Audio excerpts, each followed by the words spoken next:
And we're back, guys. It's almost like you guys are seeing me every single day. But today we're gonna go over how we caught Nasdaq longs live on Discord, live on Instagram, and we give us the exact breakdown of how it went down. Now, in case you guys are like, "Yo, he just posted a video yesterday." Yeah, and I just posted another video right now. Why? Because we just smacked again. Now I am posting this video a little late, so excuse me for that. I was had a busy day, been getting ready to go on vacation, but still got time to show you guys the trade. Still got time to show you guys what I did. So let's get straight into it. Let's not waste time. So first off, this is what we're looking at, right? This is today during pre-market. Okay, this is what already happened. This was yesterday, so this is what we're focused on. Is during pre-market. Why? Because that's where all the imagination and watch list and planning goes through. Once market opens, it's just pure execution. So this is where the real focus, where your focus should be at as a trader. So what we have here is we're clearly in a bullish uptrend, right? And what happens is that we have a little bit of a sell-off yesterday after market's closing, and then during pre-market we bounce and we start pulling back up. We inverse a couple fair value gaps on the hourly time frame, which is all fantastic stuff. Now with that said, we have hourly fair value gaps that we want to address here. So first off, you have the bullish, you have this first fair value gap, right? Which clearly that's where price ended up bouncing at, but obviously I didn't know that. So I want to show you guys my thought process. And this is essentially what it looked like, okay? So I think this one was already had tapped into, so let's delete that one. I was in between these two, right? And my watches was literally this. I'm looking for price to tap into the hourly fair value gap to get in longs.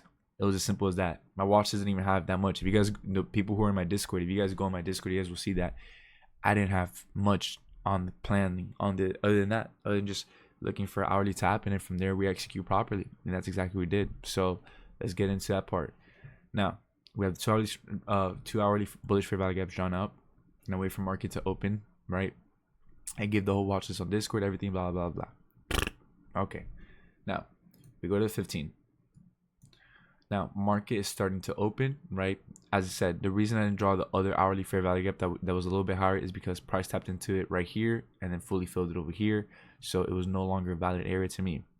Now when market opened, we started ES. We're having a divergence because ES was trying to shoot up. It was like, right? And Nasdaq wasn't having it. Nasdaq, I was actually just holding and starting to sell off little by little. And then within the last 5 minutes, that's when ES just started like not being able to go up anymore and just stayed still. A little bit of selling, but just consolidation.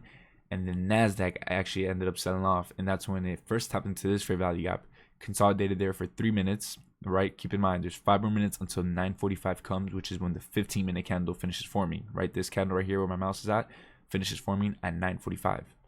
So it's like 9:43, price is over here, and then price ends up just coming into this fair value gap. As you can see, it's a very very small tap, right? Very small tap. Again, I am watching this also on the 5-minute time frame. So we go on the 5-minute. This is where the shenanigans starts. Okay. So we have this, as I've said, the sell-off happens. Now it's 9:43, and we tap into this fair value gap. Now, as soon as we tap into this fair value gap, as soon as it happened, we got to pump up, right?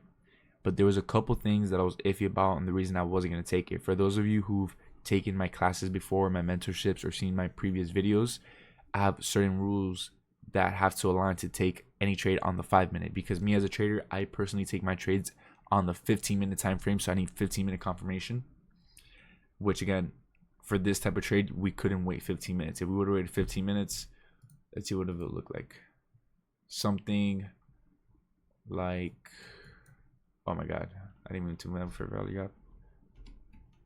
Something like this, right? That's already way too late up here, and plus it just doesn't look nice. Okay, so let's go back to 5.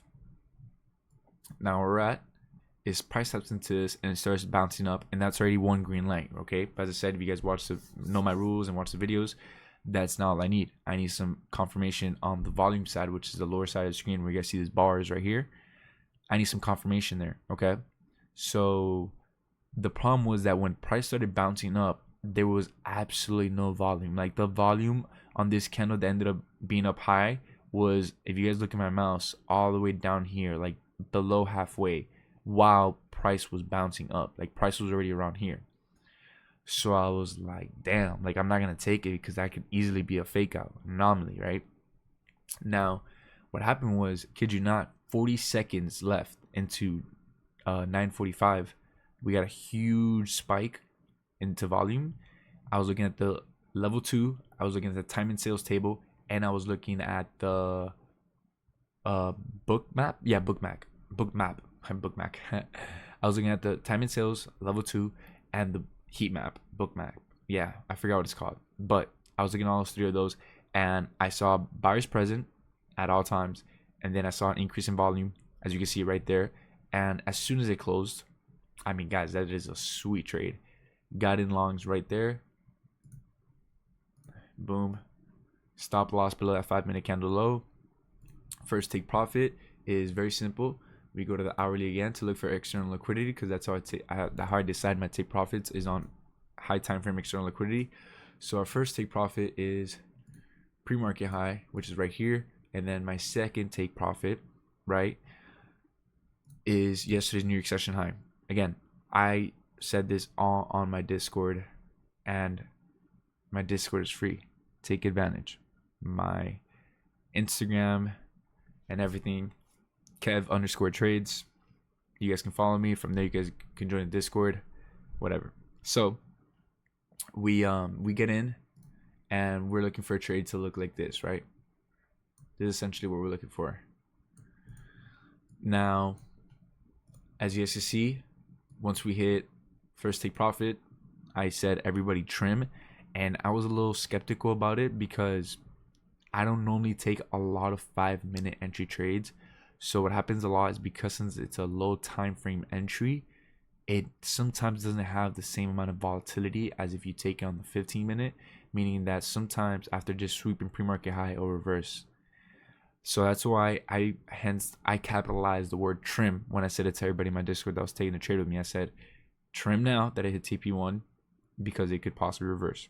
Now, what ended up happening, price swept TP1, got a little higher, and then started selling off.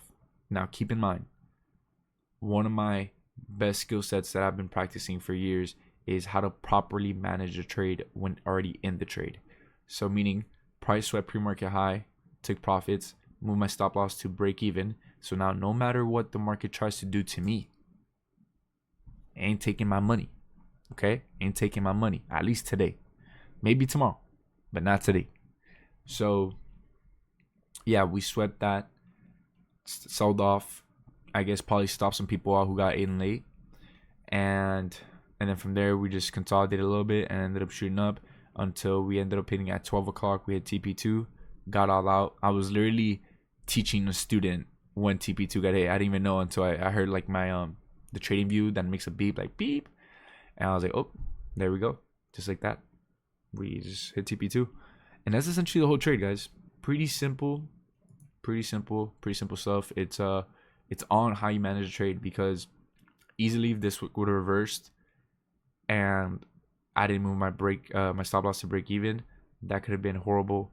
Or if I would have freaked out when price started reversing here and just got all out, then I would have left a lot of money on the table. But essentially we were able to make over $1,000. We made actually 1.3. So we were able to capitalize on this. So that's what managing trade is. Managing more, when I say manage your trade, it's not only on the technical side. Now this is what I mean.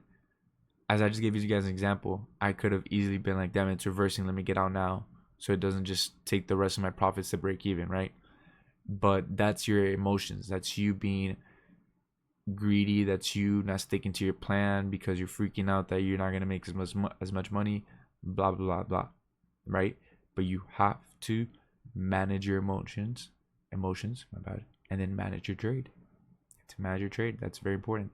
So I stood on business, and then once price went up here, right, it was consolidating and selling off So I moved my stop loss to TP1. Okay. Reason I moved TP1 is because if price is already this high up and decides to sell off all the way down here already, then most likely it's gonna reverse. So I would like for price to just stop me out all my rest of my contracts at TP1 instead of break even, because now you're managing your trade to be even more in profits. So overall, when price was around here, the real space it had was from here to here, and as you guys can see, it consolidated and then it tapped up. But yeah, wonderful trade. That's it for today, guys. I want to give you guys a quick breakdown, in-depth analysis of today's trade. Every trade that I get, I'm going to be trying my best to post a video on it. It's gonna be a little hard now because I'm going to Colombia on vacation for 2 weeks, but I'm gonna try my best. Work with me, guys. Peace.